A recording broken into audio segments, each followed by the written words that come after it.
હે નાથ મુझને મતિ શુદ્ધ દેજો, હૈયે સદા સેવક ભાવ રહેજો.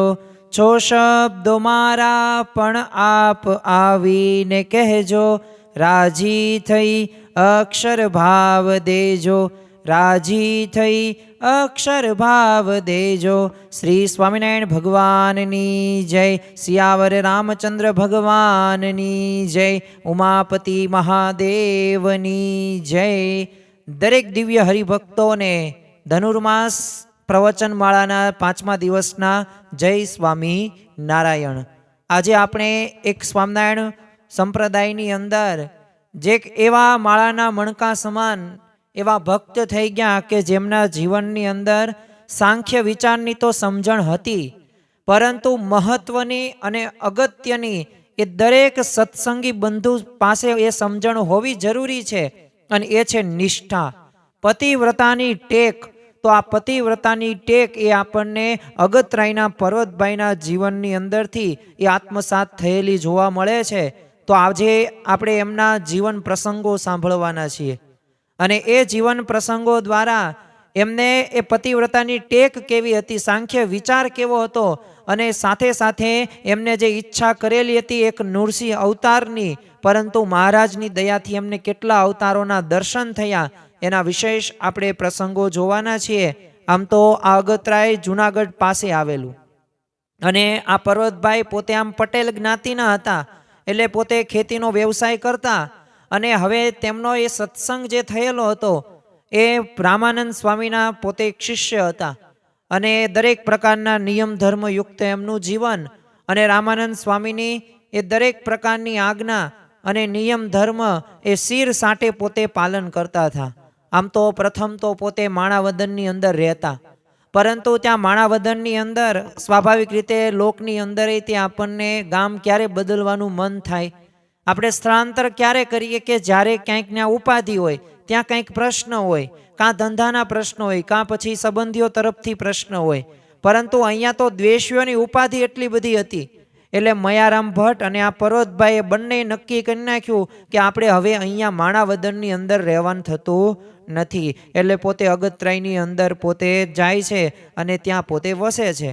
આમ તો પર્વતભાઈ, મુક્તાનંદ સ્વામી અને મયારામ ભટ્ટ આ ત્રિપુટીએ નક્કી કર્યું હતું કે ગમે તેવી કોઈ વ્યક્તિની હથેળીની અંદર એ આપણને કોઈ પણ પ્રકારનો ચમત્કાર કરીને કોઈક વ્યક્તિ બતાવે ને, પરંતુ રામાનંદ સ્વામીના સિવાય બીજે આપણે કોઈ પણ પ્રકારે મસ્તક ઝુકાવવું નથી. અને રામાનંદ સ્વામીના એ જીવન અંદરથી એમને ઘણી બધી પ્રેરણાઓ પણ પ્રાપ્ત થયેલી હતી, અને એવા સાધુતાવાળા પણ એ રામાનંદ સ્વામી હતા. પરંતુ રામાનંદ સ્વામીએ તો વર્ણી વેશે આવેલા, આમ શ્રીજી મહારાજની યથાર્થ ઓળખાણ એ પર્વતભાઈને તો કરાવી, એટલે પોતે શ્રીજી મહારાજમાં પણ પોતે દ્રઢપણે જોડાઈ ગયેલા હતા. હવે અગત્યના નિર્ણય લેવામાં છે ને રામાનંદ સ્વામી સંતો સાથે આમ પર્વતભાઈને સાથે રાખતા. એટલે શ્રીજી મહારાજ તો ને જેતલપુરમાં તે ગાદી સોંપી, એટલે પૂર્વે તો એમણે રામદાસ સ્વામી, મુક્તાનંદ સ્વામી, પર્વતભાઈને બધાને એકાંતમાં બોલાવ્યા અને બધું પૂછ્યું. એટલે રામાનંદ સ્વામી તો ધામમાં ગયા, એટલે થોડોક સમય પસાર થયો, એટલે શ્રીજી મહારાજનો તો અપરંપાર મહિમા પર્વતભાઈ અને મયારામ ભટ્ટ ને મુક્તાનંદ સ્વામીને કીધો હતો. પણ શ્રીજી મહારાજે એ જે નીલકંઠ વર્ણી રૂપે આવ્યા અને જે 1.5-2 વર્ષ રહ્યા, અને પછી એમને ધર્મધુરા રામાનંદ સ્વામીએ એ આપી, અને 2 વરદાનો પણ ભક્તો માટે માગ્યા. પણ પછીના જે થોડાક વર્ષો સુધી શ્રીજી મહારાજે 1.5-2 વર્ષ જે એમને સમાધિ એક પ્રકરણ ચલાવેલું હતું. જો આ સમાધિ પ્રકરણ એ સામાન્ય નાની હુની વાત નથી. અષ્ટાંગ યોગના 8 પગથિયા આવે, યમ, નિયમ, આસન, ધ્યાન, ધારણા, અને આ બધા આસનો 7 પૂરા થઈને 8મું અંગ એ સમાધિ છે. અને એકે એક તે નિયમની અંદર ઘણા બધા પેટા મુદ્દા આવે, અને ઘણી બધી અઘરી બાબત છે. એમ સમાધિ એ સાહજિક રીતે થઈ ન શકે, પરંતુ શ્રીજી મહારાજની એ કૃપા દ્રષ્ટિથી એ સહેજની અંદર એમને સમાધિ બધા ભક્તોને સંતોને કરાવતા હતા. એટલે આ સમાધિ પ્રકરણ ચલાવ્યું ને, એટલે એ બધાને મુક્તાનંદ સ્વામી, મયારામ ભટ્ટ અને આ પર્વતભાઈને એવું લાગ્યું કે આ તો સત્સંગ તો સાવ ચૂથાઈ જશે, અહીંયા તો નકરા ચમત્કારો જ ત્યાં વર્ણી કરે છે.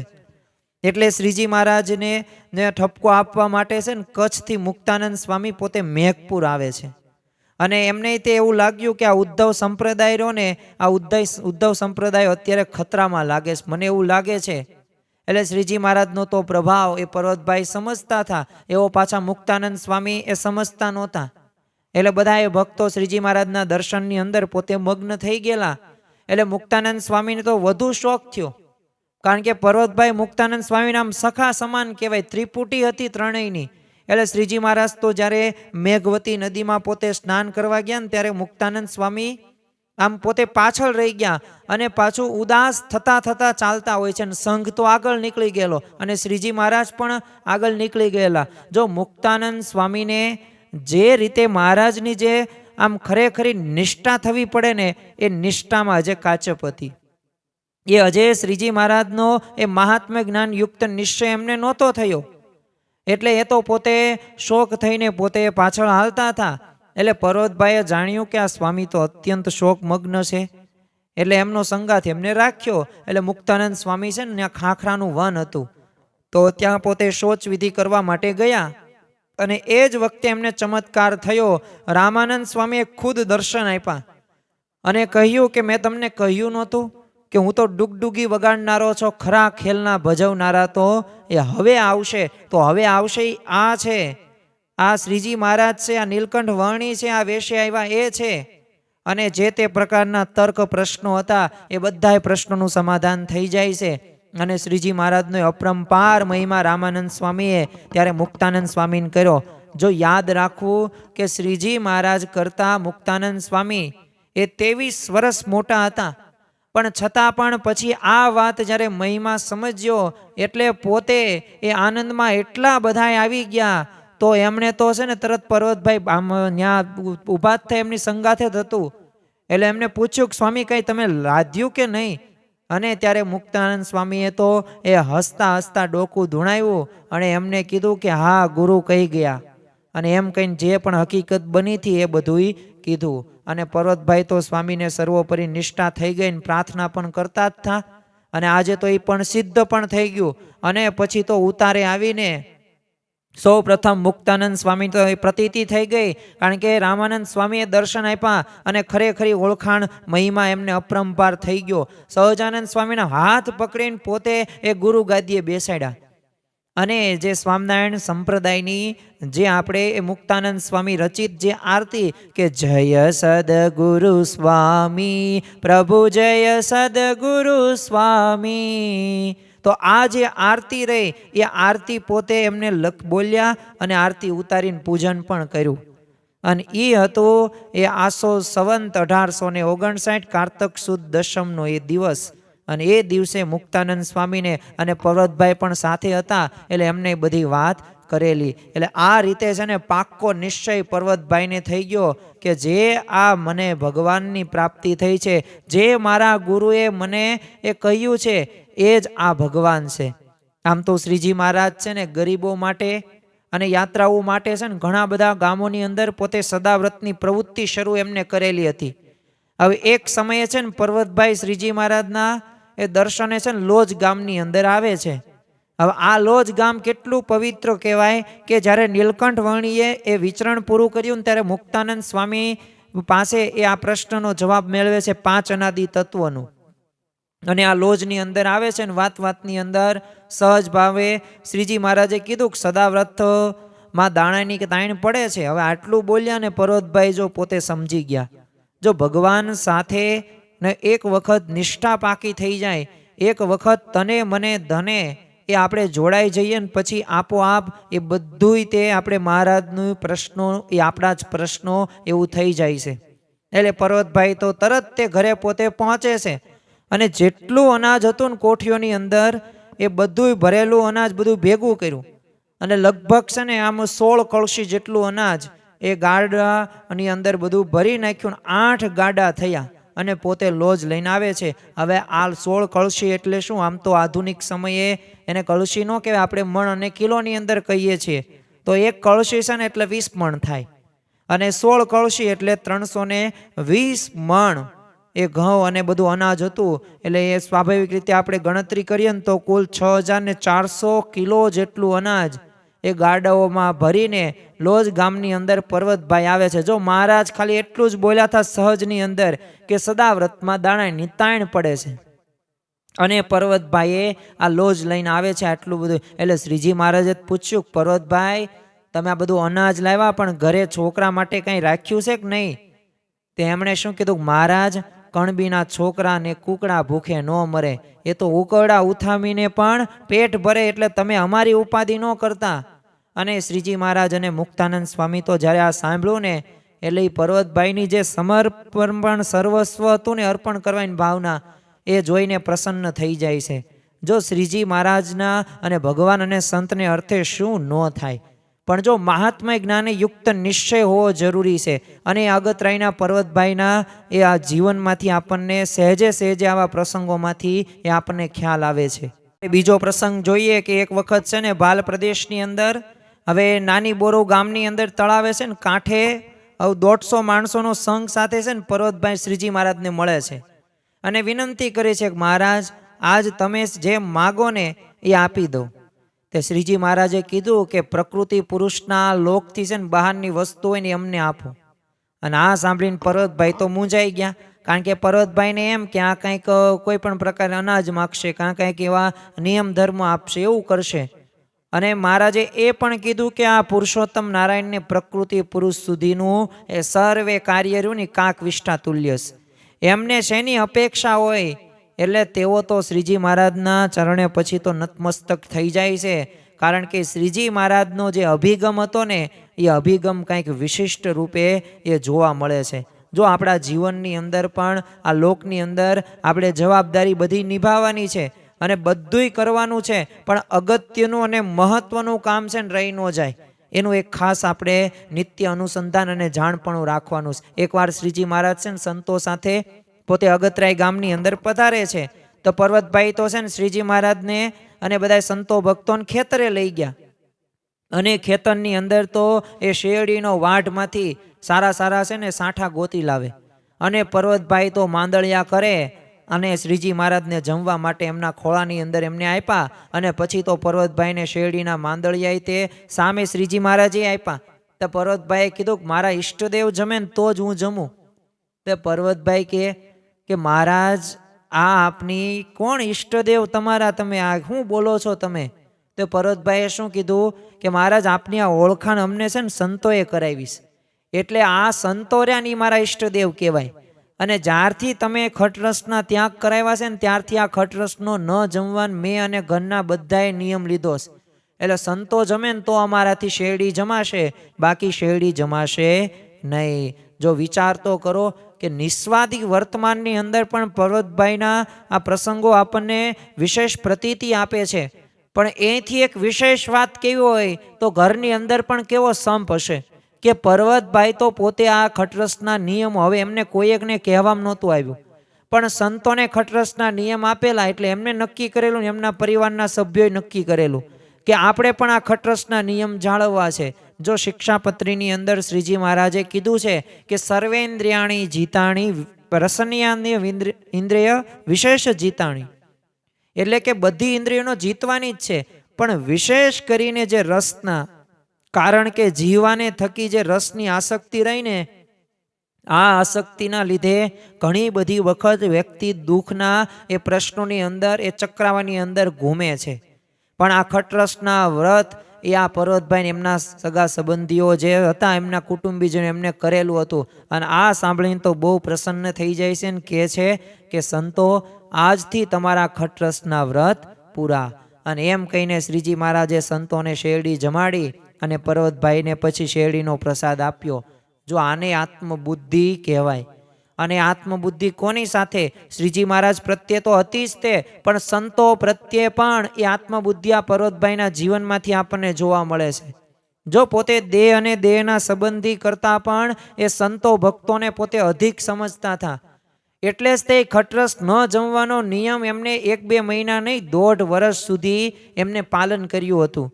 એકવાર પર્વતભાઈ પોતે સંઘ લઈને ગઢડે આવ્યા હતા, તો મહાનુભાવાનંદ સ્વામીએ કીધું કે મહારાજ આ પર્વતભાઈ તો બહુ સમર્થ છે, તે શ્રીજી મહારાજે કીધું એ તો 14 લોકના અંતર્જામી છે.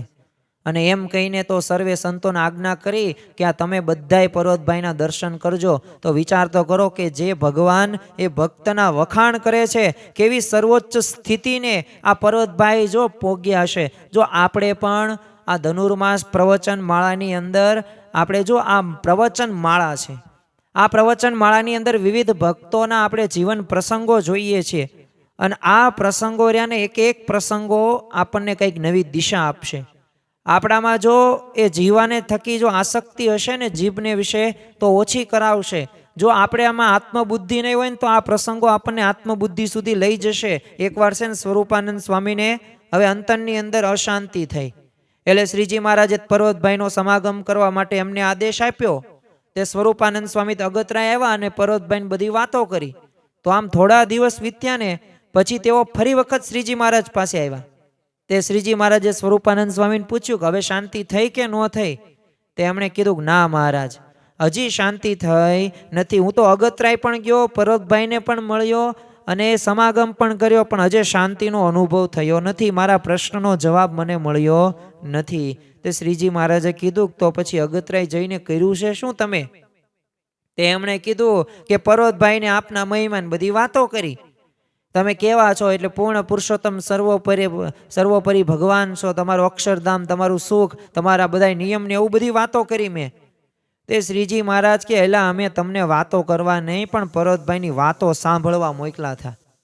તે સ્વરૂપાનંદ સ્વામીને પછી પોતાની ભૂલ સમજાણી અને શ્રીજી મહારાજે ફરી સ્વરૂપાનંદ સ્વામીને અગતરાય મોકલા. અને અભણ ગામડિયા એ ભક્તના મુખે એ વહેતા એ મહાત્મય જ્ઞાનના પ્રવાહના એ સ્વરૂપની અંદર એ સ્વરૂપાનંદ સ્વામી પોતે ડૂબી જાય. એમને આશ્ચર્યચકિત થઈ ગયું કે આમનું પાન કરીને તો શીતળતા અનુભવાય છે મને. કારણ કે મોટા સદગુરુને પણ સમાગમ કરવા એ યોગ્ય પર્વતભાઈને અહંકારની કલુષિતતાને કદી પોતે સ્પર્શી નહોતી. તેઓ સદા બસ સંતોના સમાગમ માટે તત્પર રહેતા. તો જો આવા હતા પર્વતભાઈ કે જેમની વાતોથી એ મોટા મોટા સંતોને પણ અંતરમાં ટાઢું થઈ જતું. તો વિચાર કરો કેવી એમના જીવનની અંદર ભાવના હશે, કેવી શ્રીજી મહારાજ પ્રત્યેનો નિશ્ચય હશે. અને જો આ તો જ શક્ય છે, બાકી એ આપણાથી એવું કાંઈ થઈ શકે નહીં. આપણે વાતો કરતા હોય અને સમાગમમાં જ સુખ આવે ને અંતરમાં સુખ આવે તો એવું બનતું નથી. પરંતુ આપણને આ પર્વતભાઈના જીવન પ્રસંગો દ્વારા ખબર પડે છે. આમ તો પ્રગટ ભગવાનની પ્રાપ્તિનો જે આનંદ રહ્યો ને એ આ પર્વતભાઈને પોતે નિરંતર રહેતો. ખેતીના કાર્યની અંદર તેઓ કીર્તનને ધ્યાનનો બસ પોતે એ જ કરે અને ભગવાનની મૂર્તિને હરિકથાની અંદર મશગુલ, કથા વાર્તા સાંભળવાની. અને પાછો નિત્યક્રમ પણ કેવો જોરદાર. જો દરેક ભક્તોએ આમાંથી એક પ્રેરણા એ પણ લેવાની. અત્યારે તો ધનુર્માસ મહિનાઓ ચાલે છે. આ ધનુર્માસ મહિનાની અંદર બહુ વિશેષ કથા વાર્તાનું પણ મહત્વ આપવામાં આવ્યું છે. અને સાથે સાથે બ્રાહ્મ્ય મુહૂર્તમાં જાગીને એ જે આપણે નિત્ય કથા શ્રવણ કરીએ ને, આ કથા શ્રવણથી આપણામાં રહેલા એ જે કુસંસ્કારો છે, જે સંસ્કારો, જે આપણા જે સારા ગુણો આવવા પડે ગુણો નથી ને, તો એ બધાને અંતરને નિર્મળ કરે છે, દુર્ગુણોનો નાશ કરે છે ને સદગુણો પ્રસ્થાપિત થાય છે. પરંતુ આ વહેલા પોતે પર્વતભાઈ પણ પોતે ઉઠતા અને સ્નાનાદિક ક્રિયાથી શુદ્ધ થઈને પછી ભગવાનની પૂજા કરે ને પછી જ ખેતરે જાય. તો જો આપણે તે અને આ મહિનાઓની અંદર થોડીક પણ અલ્પ એવી આપણે ભક્તિ કરીએ ને તો ભગવાન એને વિશેષ 1000 ગણું એમનું પુણ્ય પ્રાપ્ત આપણને થાય છે. કારણ કે શ્રી કૃષ્ણ ભગવાન પણ પોતે એ શ્રીમદ ભગવદ્ ગીતાની અંદર કહે છે કે માસા નામ હિ માર્ગશીર્ષ, કે મહિનાઓની અંદર હું માર્ગશીર્ષ કહેતા કે ધનુર્માસ એ મારું સ્વરૂપ છે.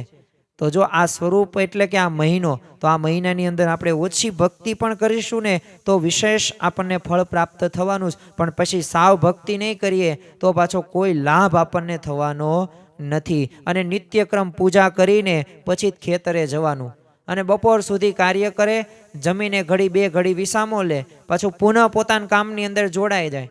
પાછું સાંજે ઘરે આવીને વાળું કરે અને એ રાત્રે તે એ સૂતા પૂર્વે પોતે ભજન ભક્તિ કરે અને પછી જ સૂવે. આ એમનો નિત્યક્રમ. એક સમયે છે ને સાતી હાંકતા હતા અને પર્વતભાઈ માનસી કરતા હતા. એટલે ત્યારે પાછળ આવતા ખેડૂતે એને જાણ્યું કે આ તો પર્વતભાઈ તો જોલે ચડ્યા છે. એટલે એને છે ને પરોણાનું આમ ઠેબુ અડાડીને હલાવ્યા અને પર્વતભાઈના ખાલી હાથમાંથી રોટલો ને દહીં નીચે પડ્યું અને હળના ચાસની અંદર દહીં ને એ દૂધ જે હતું એ બધું રોટલો એ બધું પડેલું. એટલે ખેડૂત તો પોતે આમ આશ્ચર્યચકિત થઈ ગયો, કારણ કે આ તો પર્વતભાઈ પોતે ખેતી કામ કરે, હળ હાકે છે, અને એમના હાથની અંદર આ દહીં રોટલો ક્યાંથી આવ્યું? એટલે એમને કહી જ દીધું, પર્વતભાઈ આ શું રોટલો ને દહીં ક્યાંથી? તે પર્વતભાઈએ સહજ ભાવે કીધું કે જો હંમેશા આ રીતે માનસી પૂજામાં મહારાજને રોટલો જમાડું, અને આજે તમે મને હલાવ્યો એટલે પ્રત્યક્ષ રોટલો ને દહીં પડ્યા, અને આજે મહારાજે મારો સંકલ્પ પણ સત્ય કર્યો. તો જો આના ઉપરથી આપણને એ તો ખ્યાલ આવે જ તે કે જે આપણે માનસી પૂજા કરીએ ને, આ દરેક માનસી પૂજાની અંદર ભગવાન એ સાંભળે જ છે. ભગવાન એ પ્રત્યક્ષ ભાવ જ તે આપણે રાખવાનો છે. જો માનસી પૂજાની અંદર એ જે આપેલા પદાર્થો રહ્યા ને એ પ્રભુ સાક્ષાત પોતે પધારીને ગ્રહણ કરે ને, એ જાણીને એને પર્વતભાઈનો પછી મહિમા એ સમજાણ્યો. અને એ પોષ મહિનાની તે કડકડતી ઠંડી હતી, અને પર્વતભાઈ સાથે શ્રીજી મહારાજ એ પ્રેમની દોરીથી બંધાયા હતા. અને શ્રીજી મહારાજના પાછા પ્રત્યક્ષ દર્શન વિના તો આ પર્વતભાઈ પોતે અકળાઈ જાય. એટલે એમને શ્રીજી મહારાજના દર્શન કરવાનો ને સેવા કરવાનો બહુ સંકલ્પ થાય. અને એટલે શ્રીજી મહારાજ તરત તે ગઢપુરથી નીકળી છે ને અગતરાય પધાર્યા એક વખત તો. એટલે પર્વતભાઈ તો પોતે એક નિરાવણની સ્થિતિ એમને હતી. એટલે શ્રીજી મહારાજની મૂર્તિનો આમ ત્રણેય અવસ્થાની અંદર પોતે અખંડ દેખતા હતા. એટલે એમને રાત્રે બધા હરિભક્તો એ કહેવરાવી દીધું કે કાલે સવારે છે ને મહારાજ પધારશે. હવે શ્રીજી મહારાજ તો નો વાંચતે ગાજતે સામયું થયેલું, અને પર્વતભાઈ તે શ્રીજી મહારાજને ઘરમાં બધા પધરાવ્યા, દૂધથી ચરણે ધોયા, પછી ચરણામૃત પીધું, બધાને આપ્યું પણ ખરું, થાળ પણ જમ્યા. હવે શ્રીજી મહારાજને સાંજે નીકળવાનું હતું, અને અગતરાયના અન્ય ભક્તોની ઈચ્છા હતી કે શ્રીજી મહારાજ અહીંયા રોકાય તો વધુ સારું, કારણ કે અમારે એમની કથા વાર્તા સાંભળવી છે, એમની સેવા ભક્તિ કરવી છે. અને પાછી પર્વતભાઈની પણ ઈચ્છા તો એવી જ હતી. એટલે શ્રીજી મહારાજ તો પોતે ભક્ત વત્સલ, ભક્તોના ભાવો એવો પૂરા કરે જ તે, એટલે મરજી જાણીને પોતે સદા તેઓ ત્યાં પોતે વર્તતા. એટલે કાંઈ બોલ્યા નહીં. પણ એમનો દીકરો હતો એ મૂળજી, એ શ્રીજી મહારાજની ઘોડી લઈને છે ને વાડીએ બાંધી આવ્યો. અને શ્રીજી મહારાજ 4 વાગે ઉઠ્યા ને ત્યારે ઘોડી કાંઈ જોઈ નહીં. એટલે શ્રીજી મહારાજ તો પછી ચાખડી પહેરીને વાડીએ પધાર્યા, અને પર્વતભાઈએ શેરડીના ભારાએ મગાવ્યા હતા. શેરડી સુધારી અને શ્રીજી મહારાજને માંદળિયા કરીને આપતા જાય, ને શ્રીજી મહારાજ તો પાછા જમતા જાય, અને ગોળ પણ શ્રીજી મહારાજ જમ્યા. અને બીજા જ દિવસે શ્રીજી મહારાજ પોતે રસોઈ જમીને ઘોડે સવાર થઈને વિદાય લીધી. તો જો વિચાર તો કરો કેવા ભક્તોના ભાવો હશે કે ભગવાન અહીંયા રોકાય અને અમે એમની સેવા કરી શકીએ.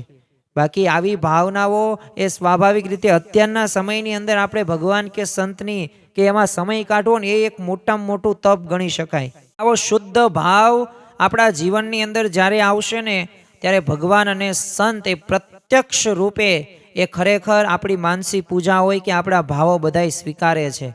બાકી અત્યારના સમયની અંદર આ એક હળાહળ એક પ્રકારનું એક સત્ય છે કે આપણને ભગવાનની ભક્તિ કરવાનો સમય હોતો નથી. આપણી પાસે 1000 બાનાઓ હોય છે એ છટકવા માટેના, પરંતુ ભગવાનની ભક્તિ કરવા માટેનું જો એક બહાનું મળી જાય ને તો આપણે આ ભવસાગરને તરી જઈએ.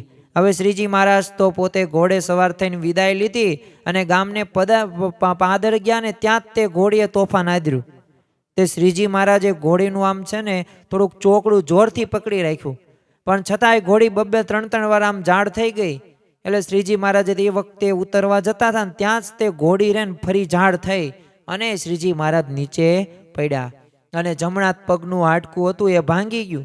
તે શ્રીજી મહારાજે જોડીમાં સુવાડીને પર્વતભાઈ પછી ઘરે લાવ્યા, અને પર્વતભાઈએ તો તરત તે એક હતો વાળંદ જે પોતે આનો જાણકાર હતો અને આવું બધું પાટાપિંડી કરતો, તેને બોલાવ્યો, અને પગનું હાડકું હતું એ બેસાડીને પાટો બધો બાંધી દીધો.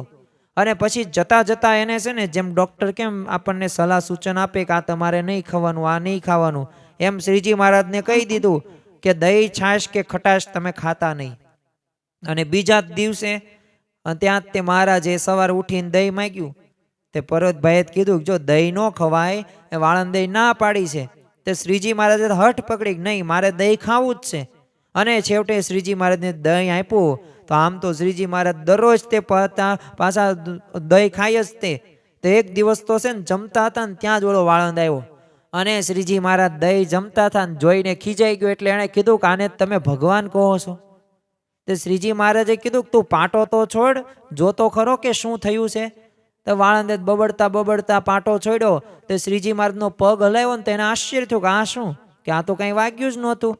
અને શ્રીજી મહારાજે એના તરફ દ્રષ્ટિ કરી અને એને સમાધિ થઈ ગઈ. અને એને 1,88,000 એ જે વ્યક્તિ હતા એમને જે ભગવાનને ઈષ્ટદેવને માનતો હતો એની સ્તુતિ કરતા જોયા. અને તરત તે પછી શ્રીજી મહારાજના પગમાં એ પડી ગયો અને કીધું મહારાજ તમે ભગવાન સાચા.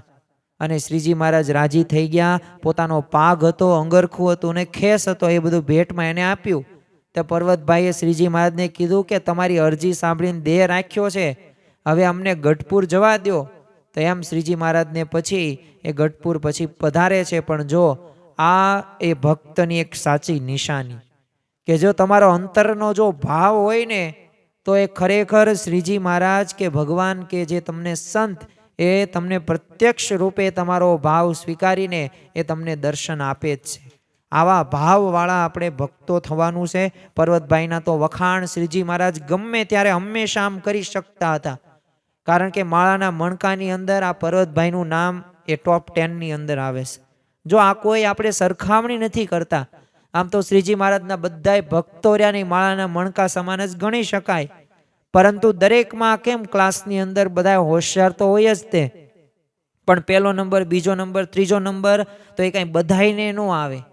એ બધાય અમુકને ચોથો નંબર આવે, અમુકને 5મો નંબર આવે. એમાં પર્વતભાઈ હતા ને એવી પોતે ઉચ્ચ સ્થિતિને પામ્યા હતા. આમ તો કાઠી દરબારોને છે ને એમની દર્શનની પોતે ઉત્કંઠા જાગતી. એટલે શ્રીજી મહારાજ તો આ પર્વતભાઈના દર્શન કરવા એને વિનંતી કરેલી. તો એક વખત છે ને બધા કાઠી દરબારો સહિત શ્રીજી મહારાજ જુનાગઢ પધાર્યા અને ત્યાંથી અગત્ય આવ્યા. એટલે હવે પ્રભુની પધરામણીથી બધા હર્ષ ઘેલા થઈ ગયા હતા. તો પર્વતભાઈએ તો ઢોલિયા ઢાળીને શ્રીજી મહારાજને પધાર્યા અને અનિમેષ દ્રષ્ટિએ પોતે દર્શન કરતા હતા. અને પર્વતભાઈ તો ત્યાં જ પ્રભુના ચરણ પોતે ચાપવા માટે બેસી જાય. તે કાઠી દરબારો ઘોડાના જોગાણ અને ખડ માટે છે ને ઘરધણીને શોધવા લાગ્યા. પરંતુ ઘરધણીએ તો ઓળખી ન શકવા શ્રીજી મહારાજ પાસે આવીને ફરિયાદ કરી. એટલે શ્રીજી મહારાજે પર્વતભાઈને કીધું કેમ સરભરા કરતા નથી તમે, કેમ આ ફરિયાદો કરે છે. તે પર્વતભાઈ કહે કે આપ ઘરધણી અહીં આવ્યા છો પછી ચાકરને શું ચિંતા કરવાની હોય, જે કંઈ છે એ આપનું તો છે. તે શ્રીજી મહારાજે બધા એમને કહ્યું કે જો અમને ઘરધણી બનાવ્યા છે એટલે તમારી ચિંતા અમારે માથે. અને પછી તો પર્વતભાઈએ તરત તે ઊભા થઈને અનાજની બધી કોઠીઓ હતી અને ખડ હતું એ બધું બતાવ્યું. અને કાઠી દરબારોને કોઠીના તે બધા સાણા હતા. પહેલાના સમયની અંદર એવું કોઠી ભરેલા દાણા હવે માટીના બનેલા, તેમાંથી એક સાણું એટલે કે જ્યાં બહાર કાઢવાનું હોય ત્યાં બાકું, ત્યાં બધું તળિયેથી થોડુંક નીચું હોય. એટલે સ્વાભાવિક રીતે બધાને કહી દીધું કે અહીંથી તમે લઈ લેજો. અને પાવરા ભરીને ભરીને અનાજને બધી ઘોડાઓને આપ્યું. અને ખડના તે ભારા હતા તે ઘોડા છૂટા મૂકી દીધા. હવે આ જોઈને પર્વતભાઈ તો પોતે રાજી થઈ ગયા. પરંતુ શ્રીજી મહારાજ પોતે સ્વયં ઉઠીને બધાને એમને કાઠીઓ દરબારો હતા એમને કીધું કે જો તમે આ જેટલી જરૂર પડે ને એટલું જ વાપરજો. એટલે મીઠો ઠપકો આપે છે. કારણ કે પોતે ઘરધણી થયા હતા. અને એ જમાનાની અંદર આમ તો છે ને શેલણની રસોઈ એમ સ્વાભાવિક રીતે ઉત્તમમાં ઉત્તમ ગણાતી. જેમ અત્યારે આપણે ફાસ્ટ ફૂડની અંદર ઘણી બધી આઈટમો કેવી સીવી. હવે શેલણ એટલે શું, તો ઢીલો ગોળ હોય, ગળેલા ભાત હોય અને છૂટી ધારે ઘી પીરસાય, એને શેલણ તરીકે ઓળખવામાં આવતું. તો આ રસોઈ તો પર્વતભાઈએ છે ને દરબારો માટે કરાવેલી. અને પછી શ્રીજી મહારાજને પ્રાર્થના કરી કે જો શેલણમાં તમે ધારો ને એટલી ઘી પીરસજો અને પીરસતા ધાર પાછી તમે ખેંચો ને તો મારા સમ છે. વિચાર તો કરો કે ભગવાન જ્યારે એ ભક્તોના ઘરે આવે ત્યારે કેવી ભાવના હશે. કોઈ પણ પ્રકારનું બચાવવાની વૃત્તિ નહીં, બસ ભગવાન અને સંતને એ અર્થે શું ન થાય બધું આપણે કરી છૂટીએ. આ ભાવના એ પર્વતભાઈના જીવનની અંદર જોવા મળતી. અને આ ભક્તોનો ભાવ જોઈને શ્રીજી મહારાજે કમર કસીને ઘીની એ વાઢી હાથમાં લીધી અને લટક મટક ચાલતા જાય ને બધાને ઘી પીરસવા લાગે. આમ તાસળું ભરાય ને ત્યાં સુધી રેડે. અને પછી પાછા બીજા તાસળાની અંદર આમ તો બંને તાસળા વચ્ચે શ્રીજી મહારાજ આમ ધાર ઊંચી લેતા જ નહીં, શરૂ જ રાખે. અને ઘી નીચે જમીન ઉપર ઢોળાય ને ઘીનો બગાડે થાય. તોય તે એ પર્વતભાઈ અંગે કીધું કે પર્વતભાઈ તો આમ હર્ષ ઘેલા નાચવા જ લાગે. કોઈ પણ પ્રકારનું વધુ બગડી જશે કે એવું કાંઈ નહીં. અને એમ જ બોલે કે મારા વાલાની લીલા તો જુઓ. તો આવા ચરિત્ર કરનાર એ પુરુષોત્તમ નારાયણ માટે તે આંગણે ક્યાંથી, અને આપ એવા જેવા ભક્ત જમનારાય ક્યાંથી? આવી ભાવના સાથે પોતે જોડાયેલા. આમ તો મનુષ્ય ભાવ ક્યારેય પર્વતભાઈએ રાખ્યો નથી. દરેક સાધનની ફળ જો તમે કહો ને તો એ દિવ્ય ભાવ છે. અને દિવ્ય ભાવની અંદર આ પર્વતભાઈ અખંડ પોતે રહેતા હતા. એટલે એ જોઈને કાઠીઓએ શ્રીજી મહારાજને કીધું કે મહારાજ, આ તો પર્વતભાઈ તો ખરેખરા ભક્ત છે, અને જેવા તમે વખાણ્યા હતા ને એ કરતાંય આ તો સવાયા છે, અને એમના જેવું તો અમારે થવાય નહીં. તો વિચાર તો કરો કેવી સ્થિતિ આ પર્વતભાઈની હશે કે એ બધાએ જોઈને પણ એવી સ્થિતિને એ પામી ન શકે, એ ત્યાં સુધી જઈ ન શકે, એ કેવી રીતે વર્તન કરતા હશે. એક વખત પર્વતભાઈ પોતે ખેતરે જાય છે અને સાતી હાંકતા હોય છે. એટલે એમને વિચાર આવ્યો મનની અંદર કે મારે નૃસિંહ અવતાર જોવો છે. એટલે એ અવતારનું રૂપ તો જોવાની એમને ઈચ્છા થઈ. એટલે અંતર્યામીપણે તો શ્રીજી મહારાજે એમનો સંકલ્પ બધો જાણી લીધો, અને એ જ ક્ષણે 24 અવતારના દર્શન કરાવ્યા. હવે અવતારોના દર્શનથી તો પર્વતભાઈ પ્રસન્ન થઈ ગયા, પણ એમને શ્રીજી મહારાજને કીધું, પ્રભુ મેં તો તમને નૃસિંહ અવતાર જોવાની ઈચ્છા કરેલી, પણ તમે તો આ 24 અવતારો કેમ દેખાડી દીધા? ત્યારે શ્રીજી મહારાજે કીધું કે આજે તમને નૃસિંહ અવતાર જોવાની ઈચ્છા થઈ, કાલે બીજા અવતારો જોવાની થશે, એટલે મેં તમને એક સાથે બધાય બતાવી દીધા. તો જો આ પર્વતભાઈને એ શ્રીજી મહારાજ પ્રત્યે કેવી સર્વોપરીપણાનો દ્રઢ નિશ્ચય હતો. એટલે પરીક્ષા કરવા 24 અવતાર એ પર્વતભાઈની પછી પાછળ પાછળ ફરે. એમ પર્વતભાઈ પાછા એમનું સામું પણ એ રીતે જુએ ને. એટલે પર્વતભાઈને છે ને આમ દ્રષ્ટિ શુદ્ધા કરી નહીં.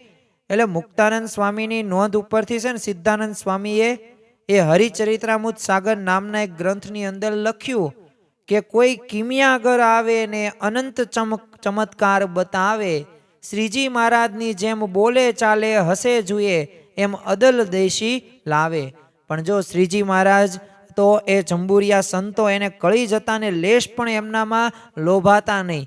અને હરિભક્તોમાં પણ એક પર્વતભાઈ એ શ્રીજી મહારાજના એવા જ પાકા એક જંબુરિયા હતા. આમ તો એમની સર્વોપરીપણાની અને અવતારના એક અવતારીપણાની સમજણ છે ને શ્રીજી મહારાજે વખાણી હતી. હરિ વિના તેમને બીજા જે અવતારના દર્શન થાય ને તોય શ્રીજી મહારાજ કહે કે અવતાર તો એ હું જ છું, તો પણ એ અવતારને વિશે પ્રેમ થાય નહીં. કારણ કે એમને પૂર્વે થયેલા ઘણા બધા અવતારો દેખ્યામાં આવ્યા, ત્યારે પણ એમનામાં એમને રુચિ થયેલી નહીં. એટલે સ્વયં શ્રીજી મહારાજે એમને કીધું કે પર્વતભાઈ આ અવતારોના દર્શન તો કરો. તોય તે પર્વતભાઈ પોતે ડગ્યા નહીં. અને પર્વતભાઈની તે એ સમજણ ચકાસવા માટે એ 5 વર્ષ સુધી આવી રીતના બન્યું. પર્વતભાઈની પાછળ પાછળ ફરે અને ખેતરમાં તે ખેતી કરવા જાય ને તો ત્યાંય જતા. તે શ્રીજી મહારાજે એમને 5 વર્ષ સુધી વઢ્યા ને કીધું કે પર્વતભાઈ તમે અવતારોને કેમ નથી આમ માનતા? ત્યારે એ ખરેખર પોતે એક એવી સમજણ હતી. અને ત્યારે પર્વતભાઈ તરત હસતા અને પાછા અવગુણ પણ ક્યારેય લેતા નહીં.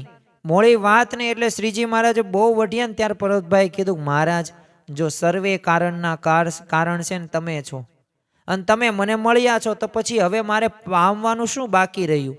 અને આવા તો અનંત આપનામાં સમય છે, અને આપનો પાર કોઈ લઈ શકતું નથી. અને ખરેખર માયામાં બધાય મૂંઝાઈ ગયા છે. કારણ કે તમે આ માયા જેવી બનાવેલી છે, અને બીજાની મતિ મૂંઝાઈ જાય. પણ હું તો છે ને દ્રઢપણે સમજું છું કે વૃક્ષની અનંત શાખાઓ હોય, નાની ડાળીઓને પાંદડા ગણ્યા ન ગણાય એટલા હોય, પણ એ બધો વિસ્તાર બાથમાં આવે નહીં. પણ એક થડને બાથ લીધું ને તો બધાય બાથમાં આવી ગયા જાણવા. એટલે પ્રભુ મેં તો એવો વ્રજ સમાન દ્રઢાવ કર્યો છે. અને ખરેખર જો આવી દ્રઢ નિષ્ઠા એમના જીવનની અંદર જોવા મળતી, અને એના જ કારણે એ એક હરિભક્ત તરીકે એક સર્વોચ્ચ પોતે સ્થિતિને પણ પોતે એ પામ્યા હતા. અને એવી મતિ પણ એમના જીવનની અંદર એ જોવા મળતી હતી. બાકી અન્ય ગમે એટલા કોઈ સામર્થ્ય નો દેખાડે પણ એમાં લેવાતા નહીં. અને સાથે સાથે શ્રીજી મહારાજને એ પણ કીધું કે આ તમારું જે સામર્થ્ય રૂ ને અપાર છે, એ દેખ્યાથી પાર પમાતું નથી. અને તમારા એક એક રોમ છિદ્રની અંદર એ અનંત કોટી બ્રહ્માંડ રહ્યા છે. અને એ અનંત કોટી બ્રહ્માંડોના એ બ્રહ્મા આદિ એકથી અપાર છે. અને એ બધાનું સામર્થ્ય તમારા થકી. કેવો એ મહિમા એ ભગવાનનો એ આ પર્વતભાઈ સમજતા હતા. એ આપણને આ શબ્દો ઉપરથી એમને આપણને ખ્યાલ આવે છે. અને ખરેખર એ ચિંતામણીમાં કોઈ પણ પદાર્થ દેખ્યામાં આવતો નથી ને, પણ પદાર્થ માત્ર એમાં રહ્યા છે. એ બધા સમય આવે ને પ્રગટ થાય છે, એવું તમારું ઐશ્વર્ય છે.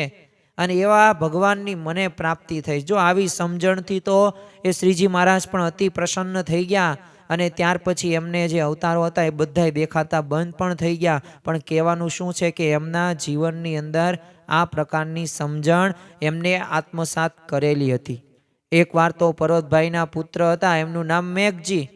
હવે આ મેઘજીએ 68 તીર્થની યાત્રા માટે વહેલી સવારે ઘરેથી પ્રયાણ કર્યું.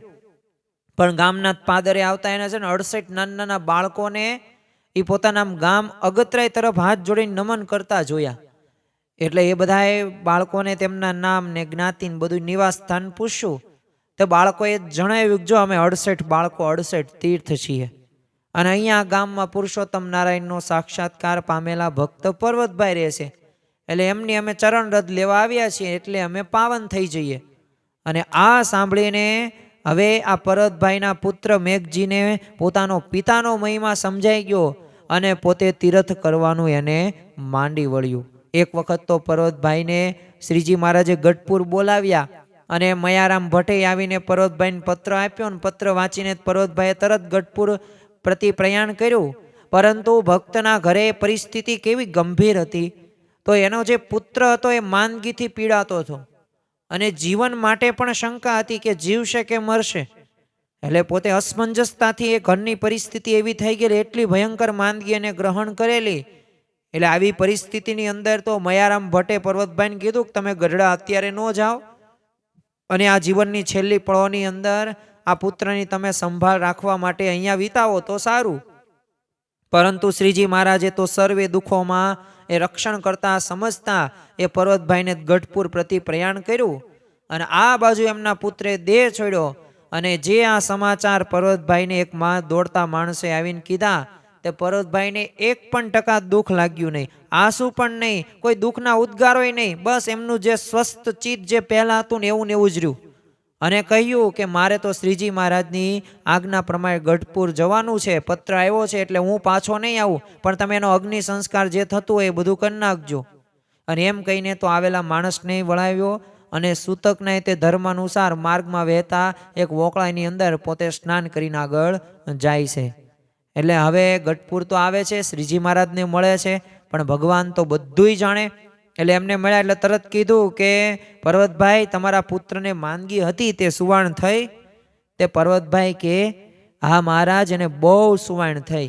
હવે તો એને કોશ હાંકવાય નહીં પડે અને વાહોય કરવું નહીં પડે કે રાત્રે ખેતરની રક્ષા કરવા માટે જવું પડતું હતું મેઘજીને, એટલે એ નહીં કરવું પડે ને ચારવાય નહીં જવું પડે વહેલી સવારે, કારણ કે એ તો વહેલા લગભગ 3 વાગે પોતે આ ગાયું ભેંસોને પશુઓને ચરાવવા માટે લઈ જતો હતો. અને ખેતીમાંય ધંધો મટ્યો ને દેહ મૂકીને આપની સેવામાં રહ્યો, તે બહુ સુવાણ થઈ. હવે વિચાર કરો કે આ અભણ ભક્તની આ સમજણ કેવી ઉચ્ચ હતી. અને આ સમજણ જોઈને શ્રીજી મહારાજ પ્રસન્ન થયા અને કીધું કે પુત્રે દેહ મૂક્યો એનો શોક નથી થતો તમને? જો આખંડ સુખી રહેવા માટે એ શ્રીજી મહારાજે 6 વિચારો આપ્યા છે. એમાંનો એક વિચાર એટલે કે સાંખ્ય વિચાર. અને જો સાંખ્ય વિચારથી સુખી રહી શકાય છે. આજે તમે જો દરેક વ્યક્તિના જીવનની અંદર એ વિપરીત પરિસ્થિતિ આવવાની જ છે, પરંતુ આ વિપરીત પરિસ્થિતિમાં પણ સ્થિર રહેવા માટે શું જરૂરી છે? તો આપણા જીવનમાં જો એવી સમજણ હોય ને તો આપણે સ્થિર રહી શકીએ છીએ. અરે સ્થિરની સાથે સાથે એ આપણને ભગવાન ભજવાનું પણ સુખ એટલું જ વિશેષ આવે છે. એટલે આ જરૂરી છે, આપણે આ કેળવવાનું છે, આ શીખવાનું છે. અને આ જેટલી વહેલી તકે આપણે શીખશું ને એટલું વધુ એ આપણે આપણા જીવનની અંદર આધ્યાત્મિક માર્ગની અંદર દરેક ક્ષેત્રની અંદર આપણે આગળ વધી શકીશું. અને સાથે સાથે આ પર્વતભાઈના જીવનની અંદર આ સમજણના લીધે જ તે એ પોતે એ સુખી રહી શક્યા હતા. તો આવી સમજણ રહીને આપણે કેળવવાની છે, કારણ કે આપણા જીવનમાં પણ એ આવા પ્રશ્નો આવવાના છે. તો આવા પ્રશ્નો વચ્ચે સ્થિરતા ક્યારે આવશે? કે જ્યારે આવા ભક્તોએ જે સમજણ દ્રઢ કરેલી હતી તો એ દ્રઢ આપણે કરવાની છે. અને પછી તો એ જલ કમલવત જીવન જીવતા જીવતા પર્વતભાઈએ કીધું કે જો મહારાજ, દીકરો દેહ મૂકે ને એનો શોક શા માટે કરીએ? અને એ તો આપનો હતો ને આપના ધામમાં જઈને સુખ્યો થયો. અને પોતે ગઢપુરની અંદર જ તે દરબાર એ દાદા ખાચરના પોતે સેવક એ સમયે પોતે માંદગીગ્રસ્ત હતો જ તે. એટલે શ્રીજી મહારાજે વાત જાણી કે આ દાદા ખાચરને કોઈ સેવક નથી, એટલે તેઓએ તો અન્ય કાઠી દરબારોને આ દાદા ખાચરની સેવા માટે પૂછ્યું, પણ બધાએ તરફથી નકારાત્મક પ્રત્યુત્તર મળ્યો. પણ શ્રીજી મહારાજે પર્વતભાઈને કીધું કે આ દાદા ખાચરના તમે સેવક થશો, માંદા થશો, ત્યારે ગોલા થશો. તો પર્વતભાઈએ સહર્ષ સાથે સ્વીકાર્યું કે હા મહારાજ, હું થઈશ, અને અમે તો બૈરી છોકરાના ગોલા છીએ જ તે, અને જીવતા સુધી એમની ચાકરી કરવી પડે છે. અને આ દાદા ખાચર તો તમારા ખરેખરા ભક્ત છે, અને ભગવાનના ભક્તના એ ગોલા થઈને એવા મોટા ભાગ્ય ક્યાંથી અમારા. અને એમ કહીને પર્વતભાઈએ તો થોડા દિવસ સુધી એ દાદા ખાચરના સેવકનું કાર્ય પણ કર્યું હતું. એક વખત તો ઢોલીએ બેઠેલા છે ને શ્રીજી મહારાજે બધાની પરીક્ષા લેવા નક્કી કર્યું કે આ ઢોલિયાના સત્સંગી હોય ને અમારી પાસે આવો, સત્સંગીના જે સત્સંગી હોય ને એ દૂર બેસો. હવે આ સાંભળીને તો બધાએ ઢોલિયા પાસે આવીને શ્રીજી મહારાજની આસપાસ બેસી ગયા. પર્વતભાઈ દૂર બેઠા એટલે બધાને શું વિચાર આવ્યો કે આ કંઈ સમજતો નહીં હોય, એટલે મહારાજની સેવા મૂકીને કેમ દૂર બેઠો. ત્યાં સ્વયં શ્રીજી મહારાજ પોતે ઢોલિયા ઉપરથી ઊભા થઈને પર્વતભાઈ પાસે બેસે છે. એટલે બધાને આશ્ચર્યચકિત થઈ ગયા કે આ કેમ આમ, અને પછી સમજી ગયા કે હા, પ્રભુ તો દાસના દાસ છે.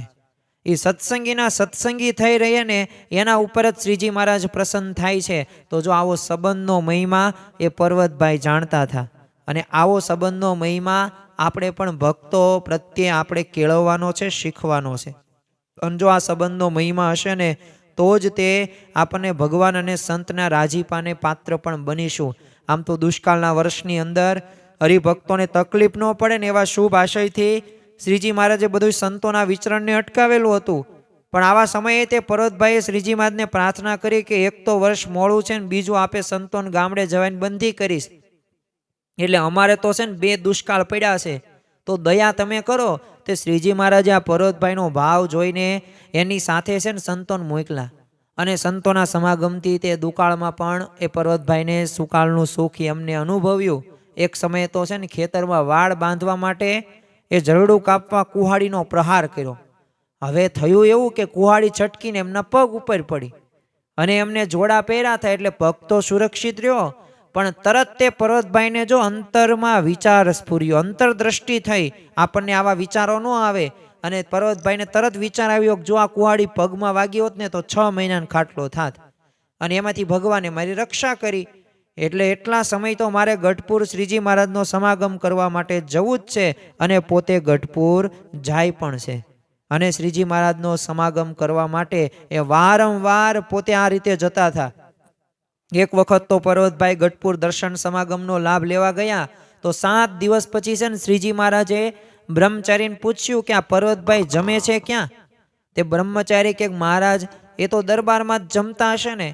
તે શ્રીજી મહારાજે પછી જો 2 પ્રકારની વ્યવસ્થા હતી, એક તો મહારાજના થાળ ને એ બધું એમના સાથેના જે સંતો હોય એમનો થાળ, અને એક જીવુબા લાડુબા પોતે જમવાનું બનાવે. પણ એકઈ જગ્યાએ એટલે જીવુબાને પછી બોલાવ્યા અને કીધું કે તમારે ત્યાં જમે છે, અહીંયા તમારે જમતા નથી, બ્રહ્મચારી જમાડતા હશે કે તમે કોણ જમાડો છો? તો એમને તો કીધું કે ના, અમે નથી જમાડતા, અમને એમ કે આ બ્રહ્મચારી સાથે રહે છે અને ત્યાં તમારો સમાગમ કરે છે એટલે ત્યાં જમતા હશે. તો સામે બ્રહ્મચારીને એવું જ લાગ્યું કે અમને એમ કે જીવુબા તમારી સાથે તે અમુક વાર વાતો કરતા હોય, કથા વાર્તા ને એવું બધું, એટલે અમને એમ લાગ્યું કે ત્યાં જમતા હશે. અને ત્યારે પર્વતભાઈને પૂછ્યું ને ત્યારે એમણે કીધું કે મહારાજ, તો હું તો ચણા ખાઈ લઉં છું, અને આપના દર્શન જે કરું છું ને એમાં જ તૃપ્ત થઈ જાઉં છું, મારે કોઈ ખાવા પીવાની બીજી જરૂર નથી. અને શ્રીજી મહારાજે આ જાણ્યું ને કે આ મૂર્તિનું સુખ લેવામાં તો એ ભક્તરાજને દેહનો પણ ખ્યાલ રહેતો નથી. બાકી આપણી સાથે આવું થયું હોય તો, આપણી વ્યવસ્થા સચવાય નહીં તો. હવે પોતે ચણા ખાઈને રહેવું એટલે શું? ખાલી ચણા જ તે તમને આપવામાં આવે 7 દિવસ સુધી, અને તમારી કોઈ પણ પ્રકારની સારવાર કે તમને પૂછવામાં નથી આવતું. અને પછી તો મૂળજી બ્રહ્મચારીને બોલાવ્યા મહારાજે, અને પર્વતભાઈને જમાડ્યા, અને જ્યાં સુધી રહ્યા ને ત્યાં સુધી બધી પ્રકારની વ્યવસ્થા કરી. પણ જો એમનામાં સમજણ કેવી પાક્કી હતી, બસ આવી જ સમજણ આપણે દ્રઢ કરવાની. એકવાર છે ને શ્રીજી મહારાજના દર્શન સમાગમમાં પોતે અત્યંત વેગના લીધે છે ને પર્વતભાઈ ગઢડા પોતે આવે છે, અને એ સમયે એમનું જે ખેતર હતું એ પોતે રેઢું પડ્યું હતું. એટલે માલિક વિનાનું તો અનાજથી ભરપૂર ખેતર હતું. હવે આ જોઈને છે ને ચોરને મનમાં આમ મોજ આવી ગઈ કે હવાશ પર્વતભાઈ તો છે નહીં, ગઢડા ગયા છે એટલે આપણે બધું લૂંટી લઈએ. તો પોતે ખેતરમાં ચોરી કરવા આવ્યા અને બાજરાના ડુંડા લણવા પ્રયત્ન કરે, પણ પીઠ ઉપર છે ને કોવડા પડે. હવે ભય પામીને તો ખેતરને છે ને બીજે છેડે જઈને ચોરી કરી, તો ફરીથી કોઈ કોવડા ઝીકાય ને એવું, એટલે પોનને બધાય ચોરો છે ને ત્યાં જ ભાગી જાય.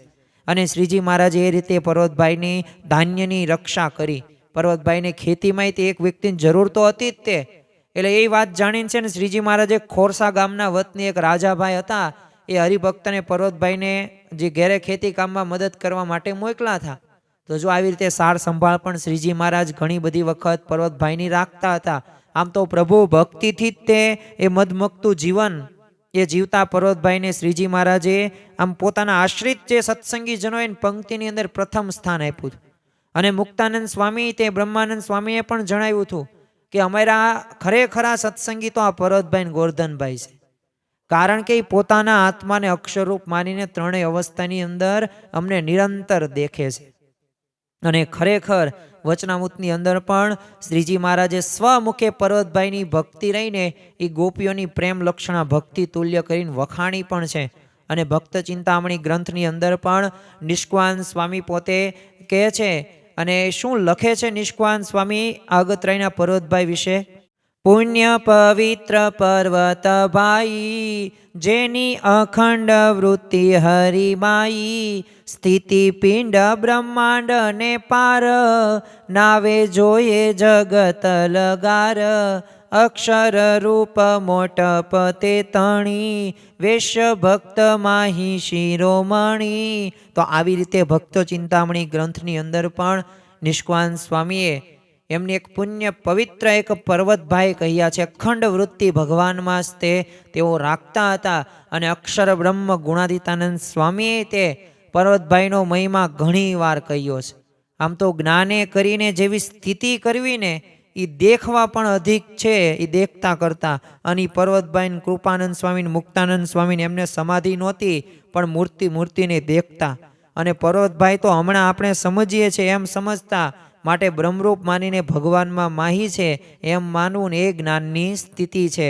તો જ્યારે આપણે ગુણાતીતાનંદ સ્વામીની પહેલાં પ્રકરણની 228મી વાત વાંચીએ ને ત્યારે આપણને ખ્યાલ આવે.